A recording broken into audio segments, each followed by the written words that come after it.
میرے آقا نے کہا میری امت کی عورتیں یا ویسی عورتیں کپڑے پہننے کے باوجود ننگی ہوں گی. نشانی بتائی پوری ہو رہی ہے. آپ تو دیہات میں بیٹھے ہیں, گجرانوالہ بھی کوئی ایسا شہر نہیں ہے, ساڑھا سڑکوں تو پن ہوا تھا شہر ہے, ایسا کوئی شہر جنٹری والا نہیں ہے.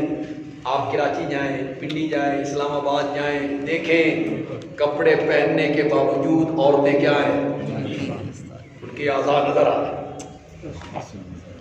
میرے آقا نے کہا ہر گھر میں گانے والی ہوگی, ہر گھر میں بجانے والی ہوگی, ناچنے والی. ہم چھوٹے چھوٹے تھے تو یہ حدیث سنی تو ہم نے کہا ہر گھر میں, مولویاں نے گھر بھی, تبلیغیاں نے گھر بھی.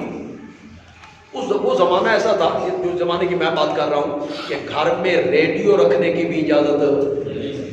جو بچے کوئی شوقین ہوتے تھے وہ باپ سے ڈرتے تھے, رضائی دے وچ وڑ کے نا اتنے کوئی ہالے جہ کھول کے تھے, ورنہ اجازت نہیں.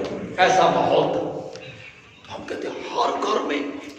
پھر جناب ریڈیو آ گئے, اس کے بعد جناب آ گئی ٹیپ ریکارڈ.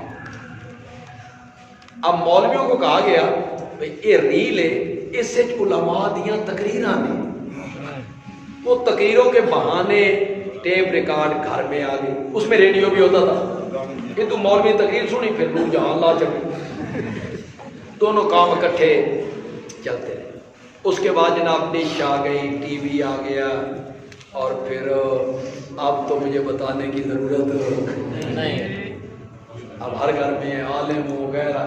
میرے نبی کی پیشن گوئی کیسے پوری, جو میرے نبی نے کہا وہ پتھر پہ. یہ سب قیامت کی علامتیں تھیں, نشانیاں تھیں, غیب تھا. اور میرے نبی کو بعض غیبوں پر اللہ نے کیا دی تھی, اسے اطلاع علی بعض الغیب کہتے ہیں. اللہ دے دیتا ہے. اللہ چاہے تو مصر سے کرتا چلے اور اس کی خشموئے کنان میں پہنچ, چاہے بتا دے, نہ چاہے تو 3 میل کے فاصلے پر 3 دن یوسف کنویں میں پڑا رہا, اور اسی یعقوب کو پتا. اگر تم میں جرات ہے تو کہو بھئی پتا تھا, جان بوجھ کے نہیں نکالا. تم میں جرات ہے تو کہو میری جرات نہیں, میری جرات.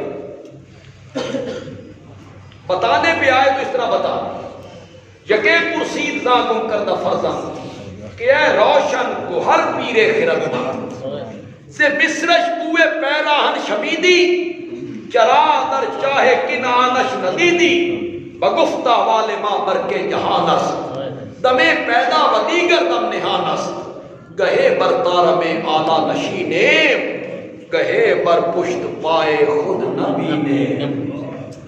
بزرگ سے پوچھا گیا مصر سے کرتا چلا تو خشبوئیں سونگھ لی تھی, کنان میں پڑے ہوئے یوسف کو نہیں دیکھا, تو فرمایا ہماری حالت تو آسمان پہ چمکنے والی بجلی کی طرح ہے. چمکے تو ہر چیز روشن ہو جاتی ہے, نہ چمکے تو اندھیرا چھا جاتا ہے.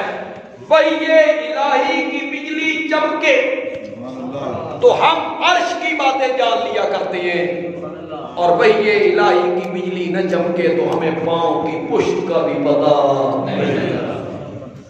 اللہ بتانے پہ آئے, بتا دے, اطلاع دے دے, اس کا کوئی انکار نہیں ہے. اللہ اپنے نیک بندوں کو, انبیاء کو غیب کی کچھ خبروں پر اطلاعیں دیتے رہتی ہیں, لیکن اس کو علم غیب نہیں کہتے, اس کو اطلاع علی الغیب کہتے ہیں. علم غیب بھی خاصہ اللہ کا ہے, اور مختار کل ہونا بھی خاصہ اللہ کا ہے.